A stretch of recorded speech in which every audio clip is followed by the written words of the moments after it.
Hi, this is Kerry Artek with Wicked Stocks bringing you the daily Triple Q report for Friday, February 18th, 2022. Before we look at the charts, as usual, I want to encourage you to please click like each and every time you watch any content from the Wicked Stocks YouTube channel. It helps us out a great deal in being found on YouTube when others search for the relevant content. And subscribing to the Wicked Stocks YouTube channel will provide you notification each and every time new content has been uploaded to the Wicked Stocks YouTube channel. That is to your advantage. You'll be able to see the content when it's new, relevant, and usable for your trading. Now, let's take a look at the charts. These are all daily bar charts. As usual, I'm starting with kind of the big picture and working my way in. A month and a couple of days ago, we settled below that 378.67 channel bottom, anticipating 329.92 within 3 to 5 weeks. And as it turns out, if by the end of next week we have met that time frame, I didn't intend for it to be this way. We've had a lot of rotational highs and lows in the interim, but that is what happens. And so here we are. 329.92 remains a big picture objective. And by big picture, I'm talking near to midterm. Big picture, 329.92 is long-term support. It defends, it depicts, it defines, I guess that is the word I'm looking for. It defines the longer-term trend on this chart. The 2-year trend following that March 2020 COVID low remains constructive, remains bullish above 329.92. And so if tested over the coming days, can contain annual selling pressures. And from there, within a couple of months, we could rally back to the 378.67 formation and even then some as we continue into later year.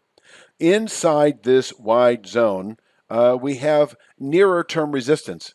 Today at 359.13 to 360.16. I don't anticipate seeing that area today, but if tested over the next few days, can contain buying through next week, and in fact below which we should over the next week or two fall to that 329.92 to 34.15 area. 34.15 is nothing more than the January low, and 329.92 is, of course, that long-term channel bottom I showed in the opening slide.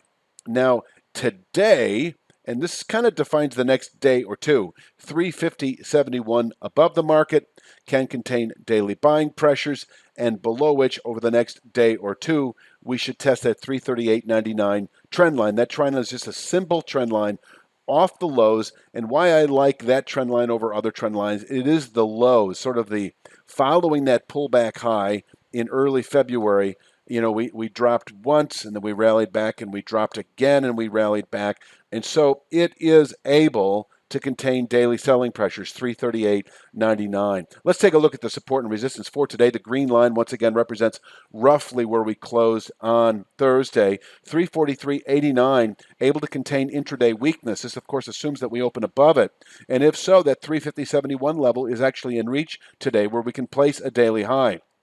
But if we break or open today below 343.89, 338.99 in reach, where we can place a daily low. And if we settle today below 338.99, the 329.92 to 334.15 area is in reach probably on Monday. Now, there is a scenario where we could actually test that area today if we do happen to break the 338.99 level on an intraday basis. That would be a significant sell-off that probably would imply, I'm guessing, shots fired in the Ukraine war is happening.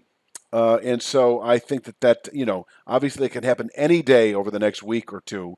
And I think if it does happen any day where we have serious skirmishes and military action going on there, you can expect a big sell-off that particular day. But despite all that, 329.92 is sort of the stick-your-neck-out zone into later year. Now, obviously, we would have a pretty meaningful sell signal if we close below 329.92. I'm not going to address that here.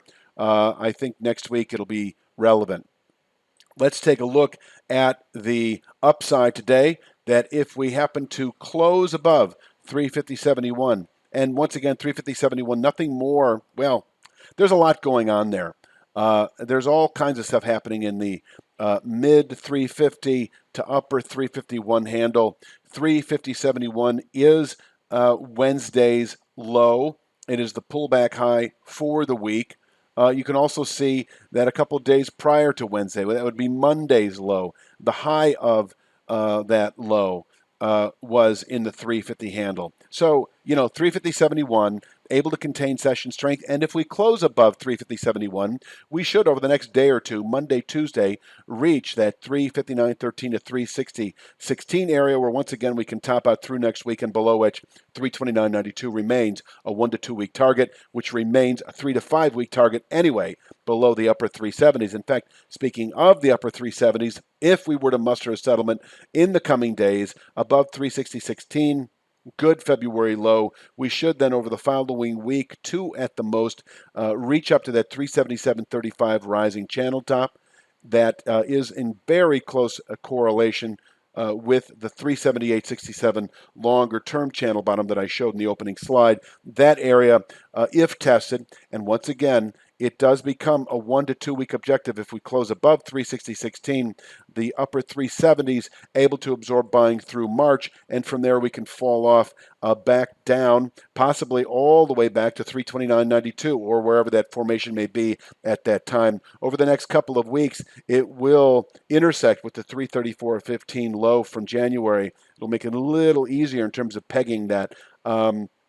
And I guess the last thing I will say, and it's a bit of, it's irrelevant really, but if we were to close above 378.67 in the coming weeks, good low through Q2, a retest of the 408 area high from November, then expected over the following 3 to 5 weeks, and I think into the mid 420s over the following couple of months, but we are a long way from that. I did put out a video, by the way, that you may have already seen, on crude oil and COMEX, both of which are reflectors of inflation and determiners of inflation. I think gold is more of a reflection of inflationary fears, and crude is an actual inducer of it with higher crude pricing. And I'll let you watch that video. Anyway, that's all I've got. I'll be back Sunday afternoon for Monday's Daily Triple Q report. I appreciate you watching this. Please click like each and every time. I'll be back Sunday, as I say, with Monday's report. And you have a great weekend. We will talk soon.